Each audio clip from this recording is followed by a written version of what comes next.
not superpower country. You bull. You Excuse me, bullshit. but it's true. Yeah, and I wanted to play that to you. We spoke to that man earlier, and that's very much the sentiment over here. The West is helping. Yes, they're grateful for everything that the US is doing, but more needs to be done. And the big question is sanctions. First of all, you hear the president, Zelensky, here saying sanctions weren't put in place early enough. And even when they were put on, they clearly haven't deterred President Putin.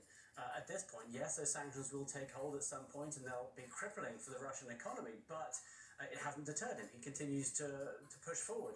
Now the big issue about the no-fly zone. I think it's clear that the US and NATO have written that off, but the other issue being discussed right now and seems to be moving forward is providing planes from Poland so that the Ukrainian Air Force can fight for themselves. These would be MiGs, Russian-made MiGs that the Ukrainians could use, that they are trained on. The only sticking point at this point is that Poland wants to be able to backfill its planes, so the US is looking at ways of getting F-15s and F-16s to And them, you're walking so away. they can pass on their MiGs to the Ukrainians. But look, there's a lot of anger over He here. grabs They're you, seeing their takes you cities down. bombed, they're seeing their children killed, and they don't understand why it isn't being done. And of course, it is a very complex situation, which I'm sure you guys are seeing in a very different angle there in the US. And you're being peaceful. Benjamin, one of the things that President Zelensky has spoken about publicly a few times now is that he understands why NATO is not sending European and American troops